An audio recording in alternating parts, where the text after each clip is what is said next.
Okay, बिस्मिल्लाहिर्रहमानिर्रहीम। Okay बेटा, start करते हैं। तो अभी बेटा लास्ट क्लास के अंदर हम डिस्कस कर रहे थे कि फाइनेंशियल स्टेटमेंट्स क्या होती हैं। फाइनेंशियल स्टेटमेंट्स के अंदर मैंने आपको बताया कि फाइनेंशियल स्टेटमेंट्स के अंदर हम दो स्टेटमेंट्स डिस्कस करते हैं। एक को हम बोलते हैं इनकम स्टेटमेंट और एक को हम बोलते हैं बैलेंस शीट। इनकम स्टेटमेंट जो होती है बेटा, वो बताती है आपको बिजनेस की फाइनेंशियल परफॉर्मेंस के बारे में, और जो बैलेंस शीट होती है ये बताती है आपको बिजनेस की फाइनेंशियल पोजीशन के बारे में।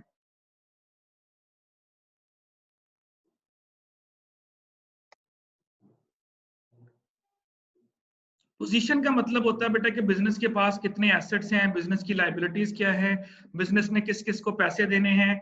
तो वो मतलब वो बिजनेस फाइनेंशियली तौर पे स्ट्रांग है या फाइनेंशियली तौर पे वीक है। इनकम स्टेटमेंट बताएगी कि बिजनेस प्रॉफिट में जा रहा है या बिजनेस लॉस में जा रहा है। मैं आपको अभी यहाँ पे इन दोनों के आगे डिटेल में एक्सप्लेन करता हूँ कि दोनों डिटेल में क्या चीजें एक्सप्लेन होती है, मैं आपको भी बताता हूँ। तो सबसे पहले हम डिस्कस करेंगे बैलेंस शीट को, कि बैलेंस शीट में कौन कौन सी ऐसी चीजें आती हैं जिनको देख के आप ये अंदाजा लगाएंगे कि ये कंपनी जो है या बिजनेस जो है ये फाइनेंशियली तौर पे स्ट्रांग है या फाइनेंशियली तौर पे वीक है। तो बैलेंस शीट के अंदर बेटा सबसे पहले अगर हम देखें तो बैलेंस शीट के अंदर हम तीन चीजों को डिस्कस करते हैं। The first one is assets is equal to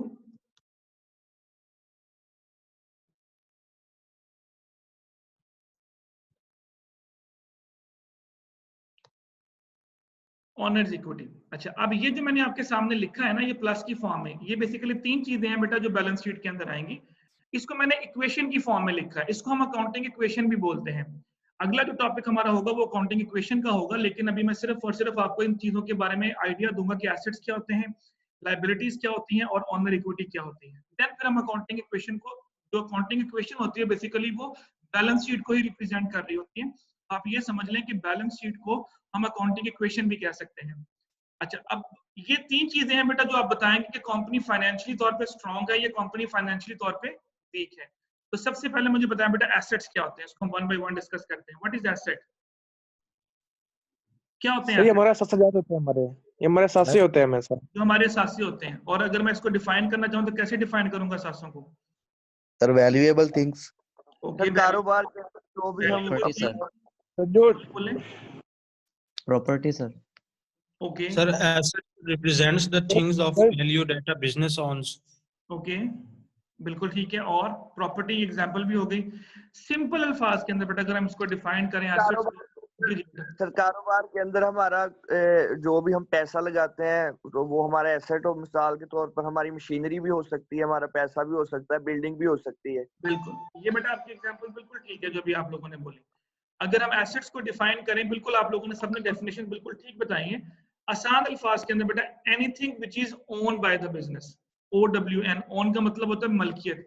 her वो चीज जो बिजनेस की मलकियत है वो उसका एसेट है। ये मोबाइल फोन मेरे पास है, ये मेरी मलकियत है, मैंने इसको परचेज किया, दैट इज माई एसेट। ये लैपटॉप जिसके ऊपर मैं आपको लेक्चर दे रहा हूँ, ये मेरी मलकियत है, that is my asset. Building जो बिजनेस ने खरीदी उसकी मलकियत है, वो उसका एसेट है। लैंड बिजनेस ने खरीदा उसकी मलकियत है, वो उसका एसेट है। मशीनरी बिजनेस ने खरीदी उसकी मलकियत है, उसका एसेट है। हर वो चीज जो बिजनेस की मलकियत होगी उसको हम एसेट बोलेंगे। अच्छा, एसेट को फिर हम फर्दर कैटेगराइज करते हैं आगे दो टाइप्स के अंदर। एसेट्स के आगे फर्दर दो टाइप्स होती हैं। एक को हम बोलते हैं करंट एसेट्स और एक को बेटा हम बोलेंगे फिक्स एसेट्स। क्या फर्क है दोनों में?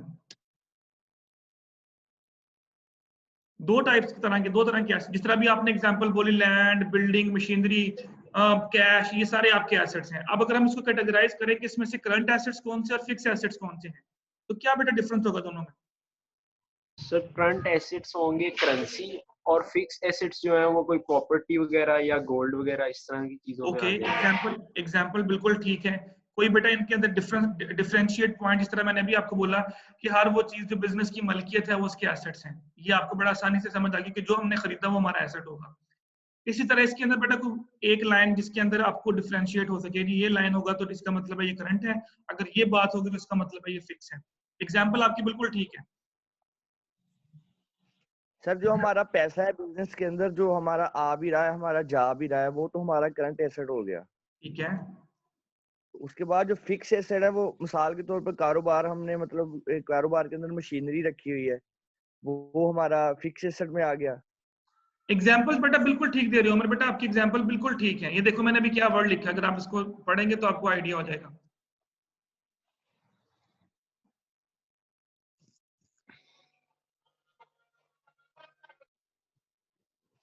हर वो एसेट बेटा जिसको आप 1 साल या 1 साल से कम अरसे के अंदर अंदर आप कंज्यूम कर लेंगे, that is called current asset. हर वो एसेट जिसकी मुद्दत लेस देन और इक्वल टू 1 ईयर होगी, that is called current asset. हर वो एसेट जिसकी मुद्दत मोर देन 1 ईयर होगी, that is called fix asset. This is the main difference. अब कैश जो होता है बेटा उसको हम विद इन 1 ईयर कंज्यूम कर लेते हैं, वो आपका करंट एसेट होगा। इसी तरह आपने अगर किसी से पैसे लेने हैं, जिसको हम अकाउंट रिसीवेबल बोलते हैं, जो कि मैं आपको बताऊंगा अभी अकाउंट रिसीवेबल्स क्या होते हैं। जब हम कोई चीज उधार पे बेचते हैं किसी कस्टमर को और उससे कहते हैं यार पैसे तुम 30 दिन बाद, 40 दिन बाद, 50 दिन बाद दे देना, 2 महीने बाद दे देना, तो वो पर्सन जो है वो हमारे लिए अकाउंट रिसीवेबल होता है कि हमने उस बंदे से पैसे लेने हैं, तो वो भी आपके करंट एसेट्स में आते हैं। हर वो एसेट जिसकी मुद्दत लेस देन और इक्वल टू 1 ईयर होगी, that is called current asset. इसमें एग्जांपल आपके बेटा कैश आ जाती है, इसमें एग्जांपल के तौर पे आपकी इन्वेंट्री आ जाती है, इन्वेंट्री जो स्टॉक पड़ा होता है जो आपने बेचना होता है। इसमें आपके रिसीवेबल्स आ जाते हैं, रिसीवेबल्स मीन जिससे आपने पैसे लेने, जिसे मैं अकाउंट रिसीवेबल्स की बात करता हूँ, तो ये इसके एग्जांपल्स में आ जाएंगे अगर आप इसको एग्जांपलीफाई करना चाहें। अच्छा, इसी तरह फिक्स एसेट्स होते हैं जिनकी मुद्दत मोर देन 1 ईयर होती है, जिनको हमने इस्तेमाल 1 साल से ज्यादा अरसे के लिए करना होता है, those are called fix asset. इसमें बेटा आपके पास एग्जांपल में बिल्डिंग आ जाएगी, लैंड आ जाएगा एंड सो ऑन, मशीनरी आ जाएगी, ये सारी की सारी चीजें आपकी उसमें आ जाएंगी, किसके अंदर, फिक्स एसेट्स के अंदर। जी बेटा, understand the difference between current assets and fix assets? Yes sir. Sir. Yes, sir. इसी सर तरह हम फिक्स एसेट ये भी कह सकते हैं कि इजीली कैश में कन्वर्ट नहीं हो सकते। जी फिक्स बिल्कुल, एसेट जो के बारे इजीली में कैश में कन्वर्ट हो जाए उसको भी हम करंट एसेट्स में कह सकते हैं। देखिए बेटा, कैश बेसिकली कैश में कन्वर्ट करने का मतलब ये होता है कि कैश एक ऐसा लिक्विडेट एसेट है जिसको आप कभी भी किसी वक्त फौरी तौर पे इस्तेमाल कर सकते हैं। दैट्स व्हाई कैश को हम हमेशा करंट एसेट में लेते हैं। आपकी जेब में कैश है, आपको किसी चीज की जरूरत पड़ी, आप फौरी तौर पे उसको कंज्यूम करके वो चीज परचेज कर सकते हैं।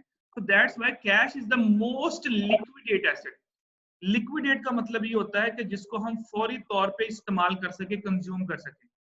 तो इन सभी एसेट्स में अगर आप देखें तो कैश सबसे ज्यादा लिक्विडेट एसेट है जिसको हम फौरी तौर पे किसी भी वक्त इस्तेमाल कर सकते हैं। इसके बाद हमारे पास सेकंड आता है बेटा, इसके अंदर लायबिलिटीज।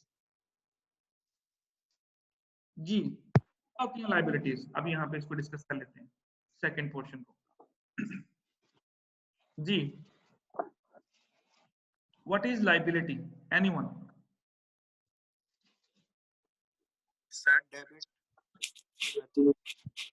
बेटा आपकी आवाज कट रही है। Creditors against those assets. Rishan दोबारा बोलें बेटा, क्या claim? Claims of the creditors against those assets. Okay, claim of the creditors उन्होंने बोला जी। सर चलें, और बेटा इसके अलावा पर्सनली तौर पे कंपनी जिसकी हो, अगर कंपनी हो वगैरह आ जाए पर्सनली तौर पे अकाउंटिंग के बारे में Loans, sir. जी जी बोलें 140। Sir, loans. लोन्स, ओके ठीक है, एग्जांपल ठीक है। और Sir, जैसे obligations सर of business. किसी से सही कुछ लेते हैं तो हम उसे कहते हैं कि हम तुम्हें पैसे बाद में दे देंगे सर। ओके, किसी से कोई चीज लेते हैं तो हम कहते हैं, जिस तरह वो हमने बेचा था तो उससे पैसे लेने थे तो वो रिसीवेबल है, किसी को बाद में पैसे देने तो उसको हम पेएबल कह देंगे। हमने अब उसे पैसे देने हैं तो हमारे लिए वो लायबिलिटी होगी सर, हमारी जिम्मेदारी बेटा होगी। ओके, सारी डेफिनेशन बेटा ठीक है, एग्जांपल्स आपकी बिल्कुल ठीक है। अगर हम इसको वन लाइन में एक्सप्लेन करें तो इसका मतलब होता है anything payable by the business.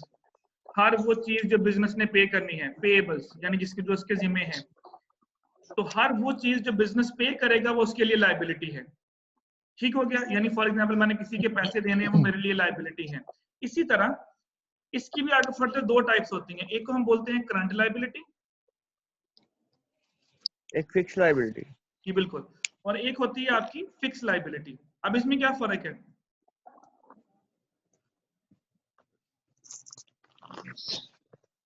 Sir वही है जैसे वो पहले आप एसेट में बताया था कि करंट में वो कैश वगैरह आ जाता है। जी, तो फिक्स के अंदर कोई भी मशीनरी आ सकती है सर, बिल्डिंग आ सकती है। अब बेटा इसको आपने पेएबल के पॉइंट ऑफ व्यू से बताना है, ये याद रखिएगा। वो मैंने आपको एसेट्स के पॉइंट ऑफ व्यू से बताया था, ये आपने पेएबल के पॉइंट ऑफ व्यू से बताना। तो ऐसे बेटा वो चीज जो विद इन पे हो 1 ईयर,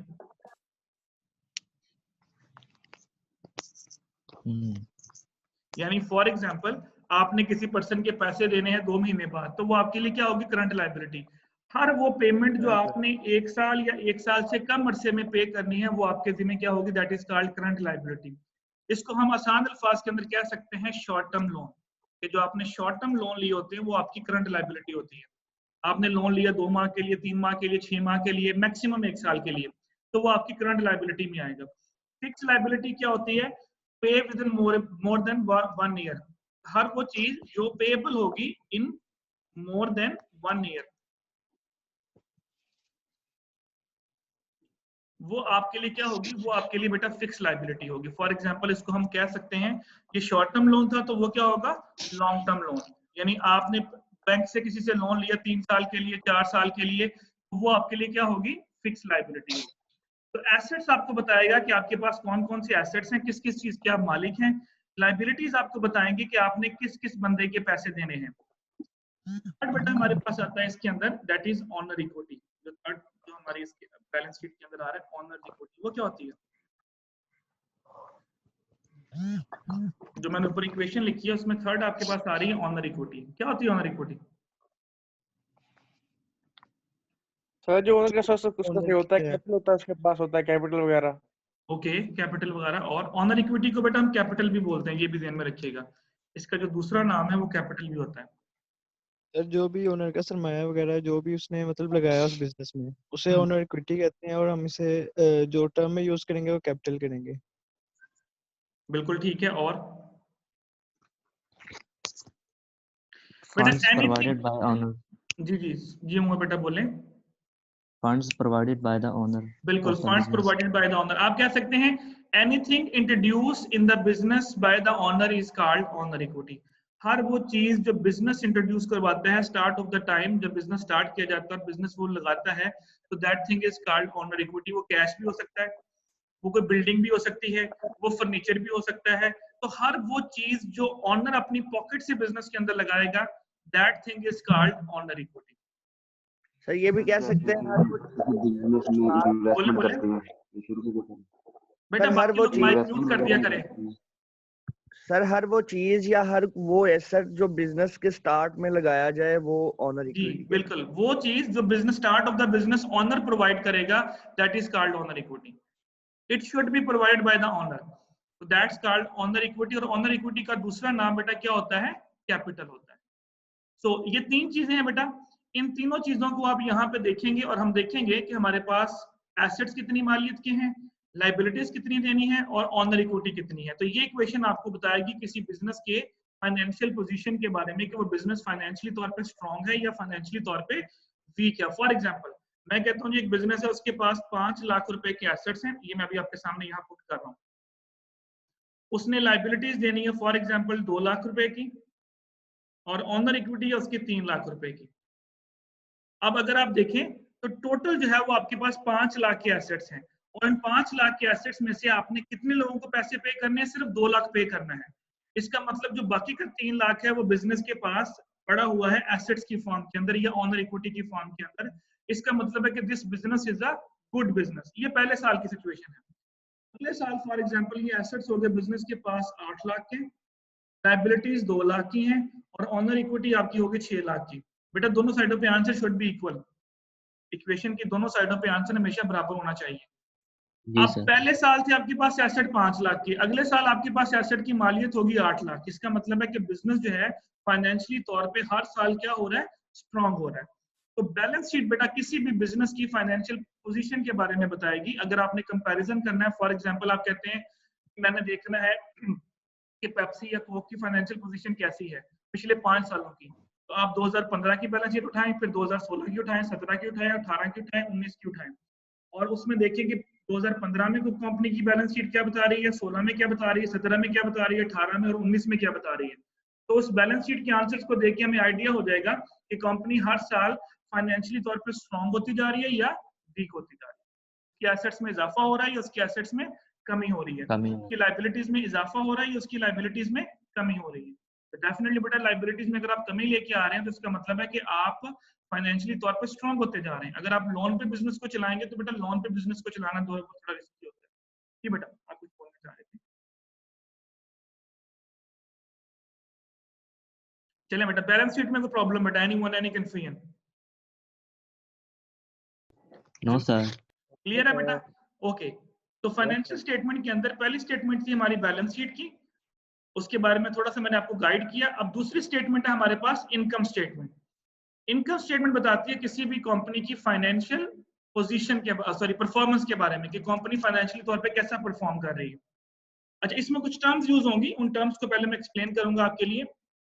एक वर्ड होता है सेल्स और एक वर्ड होता है revenue.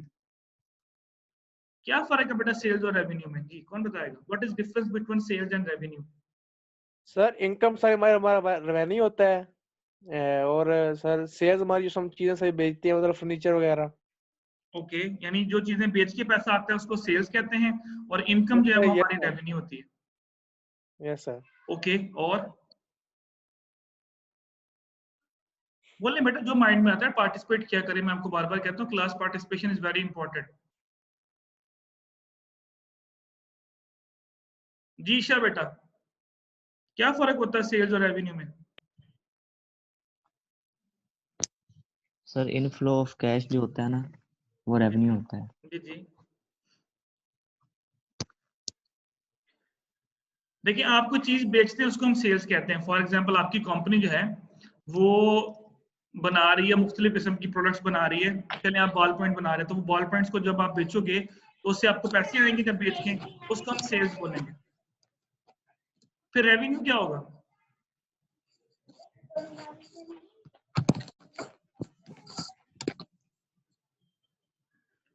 Sir, the amount which a business charges its customers for these goods. Okay, ये सेल्स होगी बेटा या रेवेन्यू होगा? Sir, it's revenue. It's revenue. कि जो बिजनेस अमाउंट चार्ज करता है अपने कस्टमर को, उसको ये रेवेन्यू बोलते हैं। तो बेटा सेल्स भी तो ये चीज होती है जो हम चार्ज करते हैं। फॉर एग्जांपल अगर हमने बॉल पॉइंट बनाई है और वो बॉल पॉइंट 10 रुपए की हम बेच रहे हैं, तो वो जो 10 रुपीज है वो हम कस्टमर को चार्ज कर रहे हैं। देखिए दोनों बेटा एक ही चीज है, याद रखिएगा, कंफ्यूज नहीं होना। सेल्स और रेवेन्यू एक ही चीज है, फर्क सिर्फ ये है कि सेल्स का वर्ड यूज किया जाता है मैन्युफैक्चरिंग बिजनेसेस के लिए और रेवेन्यू का वर्ड यूज किया जाता है सर्विसेज बिजनेसेस के लिए।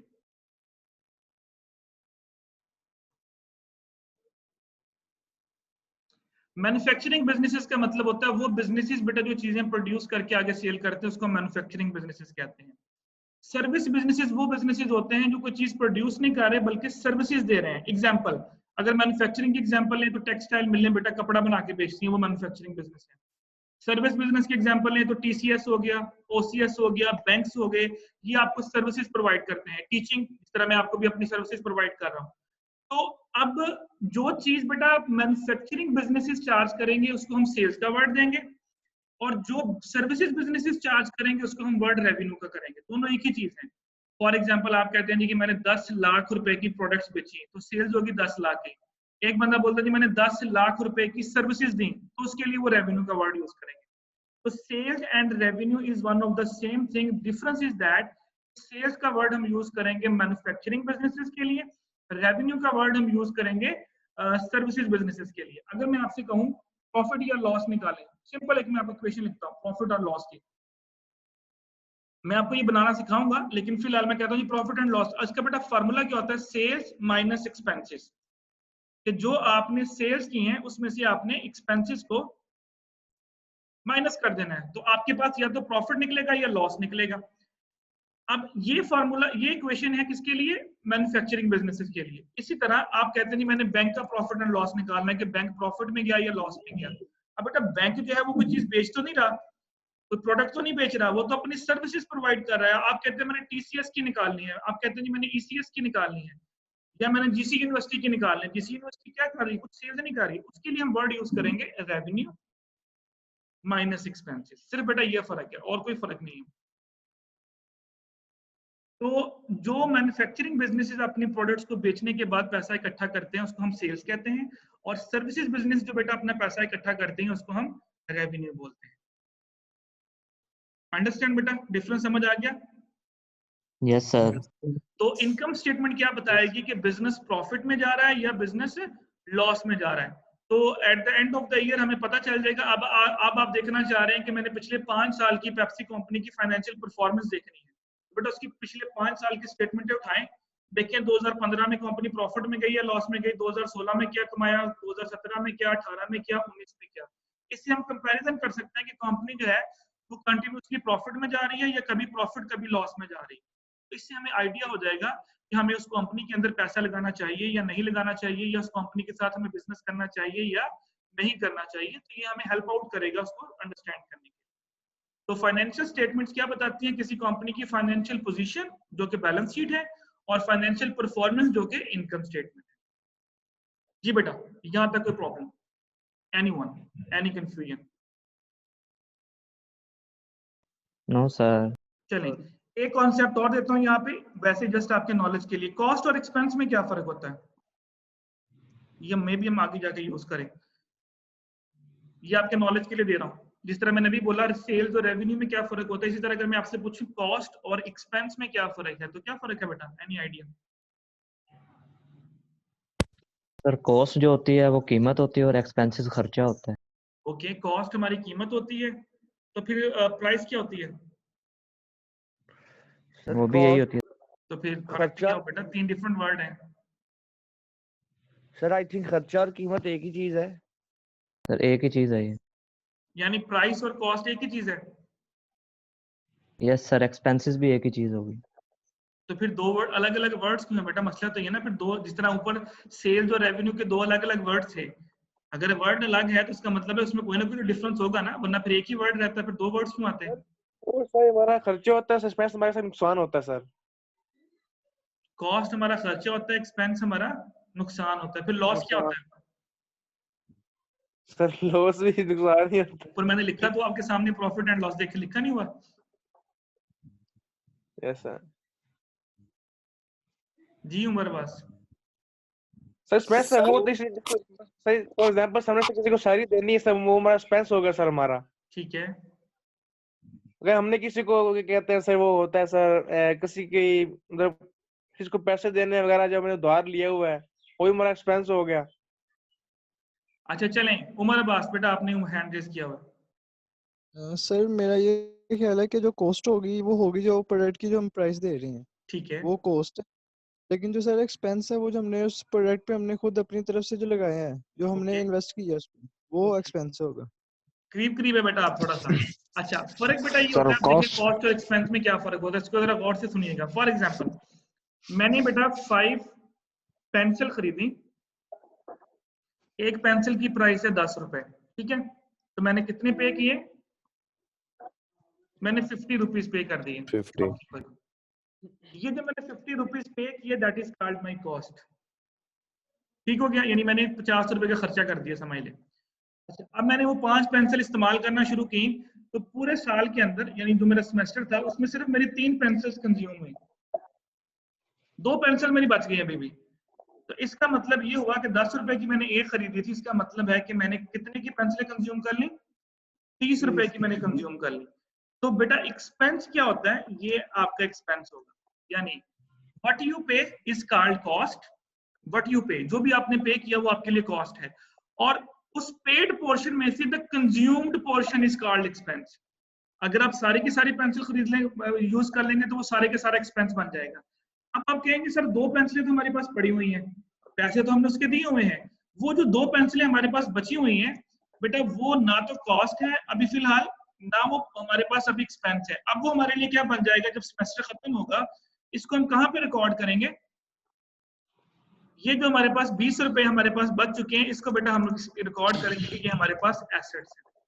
तो जब भी बेटा हम बैलेंस शीट के अंदर साल खत्म होने के बाद या 6 महीने खत्म होने के बाद जब चीजों को अलाइन करते हैं, तो कुछ चीजें ऐसी होती हैं जो हमने खरीदी तो होती है, लेकिन वो सारी की सारी कंज्यूम नहीं हुई होती। जिस तरह मैंने पेंसिल की एग्जांपल ले ली, कुछ पेंसिलें बच गई हैं। अब आपने जब पेंसिल रिकॉर्ड की थी तो आपने कहा था मैंने 50 रुपए कॉस्ट में लिख दिए, ठीक है। उसमें से सिर्फ 3 पेंसिल आपने इस्तेमाल कर ली, तो वो जो 3 पेंसिलें आपने इस्तेमाल कर ली वो आपने एक्सपेंस में लिख दिया, वो आपने यहाँ डाल दिया प्रॉफिट एंड लॉस के अंदर।